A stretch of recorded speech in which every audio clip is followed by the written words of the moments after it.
সাথী বন্ধুরা, আগের ভিডিওতে আমি একটা অঙ্ক ছেড়ে দিয়েছিলাম। তো সেই অঙ্কটা আমি করছি এখন পঞ্চম শ্রেণীর পৃষ্ঠা নম্বর 3-এর 2-এর 9 নম্বর অঙ্ক। হ্যাঁ, তো দেখো গুণটা, একটা গুণ আমি ছেড়ে দিয়েছিলাম।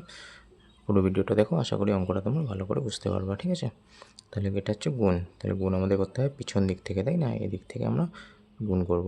তো প্রথমে শুরু করব 2 দিয়ে। তাহলে 2 দিয়ে পিছন দিক থেকে, তাই না? 2 দুগুণে 4, 7 দুগুণে 14, 14 4 হাতে থাকলো 1, 9 দুগুণে 18 আর হাতে রাখে 19, 19-এর 9 হাতে 1, 6 দুগুণে 12 আর হাতে রাখে 13। তাহলে 2 দিয়ে হয়ে গেল।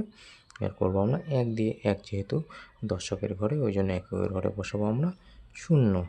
এবার 1 দিয়ে শুরু করি।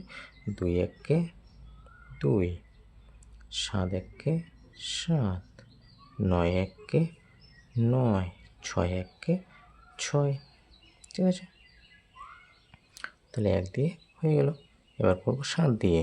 7 যেহেতু শতকের ঘরে, ওই জন্য একক আর দশক 2 ঘরে বসলো 0।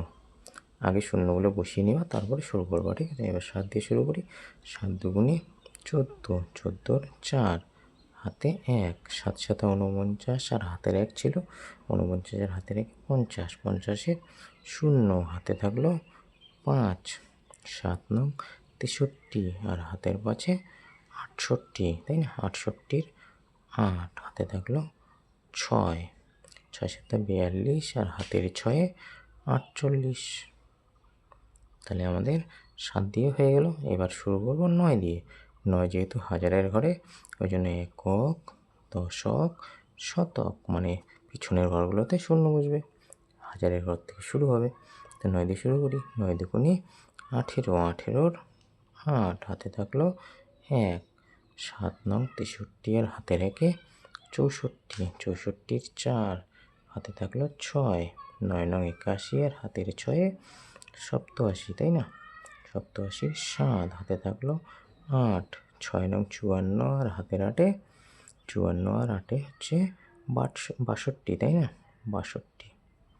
এবার দাগ দিয়ে যোগ করি। এবার করতে হবে আমাদের যোগ। এই 4টা সারি মিলে যোগ। তাহলে যোগ করলে 4 আর 3টা 0 যোগ করলে 4ই হবে।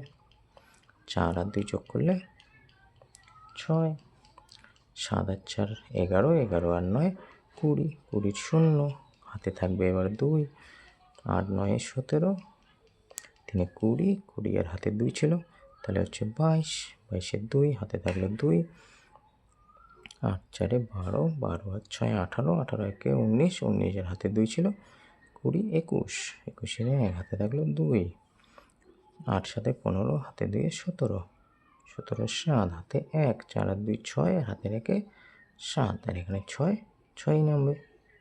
তো দেখো হয়ে গেল আমাদের গুণ অঙ্কটা। ঠিক আছে, তাহলে এই ভিডিওতে এই পর্যন্তই।